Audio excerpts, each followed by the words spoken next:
तो interior decoration market में एक और आईपीओ दस्तक दे रहा है, यूरो प्रतीक। ये 16 से 18 सितंबर 2025 तक खुला रहेगा। चलिए इस विश्लेषण में जरा गहराई से उतरते हैं और देखते हैं कि क्या ये कंपनी किसी के पोर्टफोलियो में अपनी जगह बना सकती है। तो मुद्दे की बात पर आते हैं, क्या यूरो प्रतीक आईपीओ में पैसा लगाना एक अच्छा मौका है? इसी को समझने के लिए हम कंपनी के बिजनेस, उसके फाइनेंस और मार्केट में उसकी क्या पोजीशन है, इन सब को एक एक करके देखेंगे ताकि पूरी तस्वीर साफ हो सके।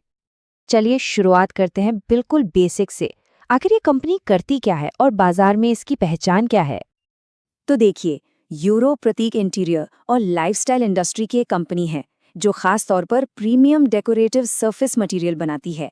अब इसे अगर आसान भाषा में समझें तो ये company premium wallpaper, decorative panels और लैमिनेट्स जैसे प्रोडक्ट्स पर फोकस करती है। और ये जो प्रीमियम शब्द है ना, ये बहुत ज़रूरी है। इसका मतलब है कि कंपनी बेहतर मार्जिन और एक मजबूत ब्रांड वैल्यू वाले सेगमेंट में काम कर रही है। अच्छा, ये इस आईपीओ की कुछ खास बातें हैं।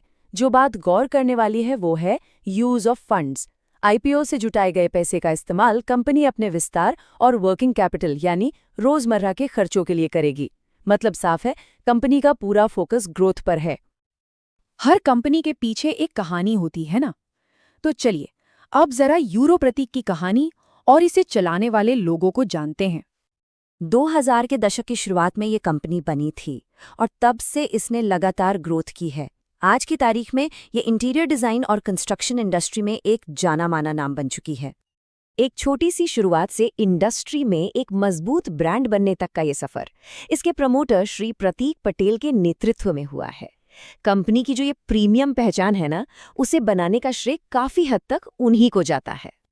तो कंपनी की कहानी सुनने में तो अच्छी लग रही है, लेकिन क्या इसके नंबर्स भी उतने ही मजबूत हैं?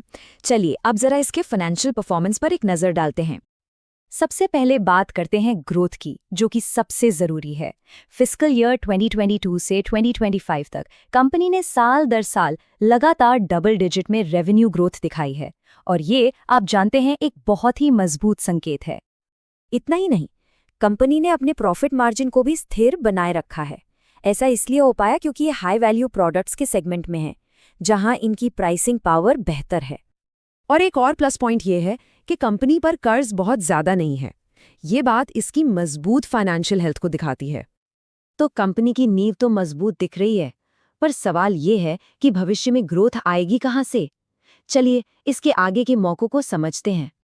अब यहाँ बात काफ़ी दिलचस्प हो जाती है।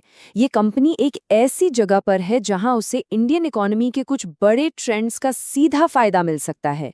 सोचिए, रियल एस्टेट में बूम, बढ़ता शहरीकरण, लोगों की बढ़ती इनकम और लग्जरी इंटीरियर्स की बढ़ती मांग, ये सारे फैक्टर्स सीधे सीधे कंपनी की ग्रोथ को सपोर्ट करते हैं। तो इन मौकों को भुनाने के लिए कंपनी का भी प्लान तैयार है। ये नए प्रोडक्ट्स लॉन्च करने और देश के दूसरे हिस्सों में अपनी पहुंच बढ़ाने की योजना बना रही है। तो हमने कंपनी, उसके फाइनेंस और फ्यूचर प्लान्स सब कुछ समझ लिया। अब आते हैं सबसे अहम सवाल पर, क्या इसमें निवेश करना चाहिए? देखिए, यहाँ एक दिलचस्प दुविधा सामने आती है। अगर शॉर्ट टर्म की बात करें तो ब्रांड वैल्यू और मार्केट की डिमांड को देखते हुए लिस्टिंग गेन की उम्मीद अच्छी लग रही है। लेकिन अगर लॉन्ग टर्म का सोचें तो कंपनी की सफलता इस बात पर निर्भर करेगी कि वो अपने कॉम्पिटिटर्स के सामने कितनी अच्छी तरह टिक पाती है। और ये कंपटीशन कोई छोटा मोटा नहीं है। लंबी दौड़ में इसे ग्रीन लैम्प, सेंचुरी प्लाई और एशियन पेंट्स जैसे बड़े और स्थापित खिलाड़ियों का सामना करना पड़ेगा, जो इस डेकोरेटिव मार्केट में पहले से ही मौजूद हैं। तो कुल मिलाकर यूरो प्रतीक की लंबी अवधि की कहानी इस एक बात पर टिकेगी, क्या ये अपनी ग्रोथ और मार्जिन को इतने बड़े और शक्तिशाली कॉम्पिटिटर्स के बीच बनाए रख पाएगी? यही वो एक सवाल है जिसका जवाब हर निवेशक को इस आईपीओ में अप्लाई करने से पहले खुद खोजना होगा।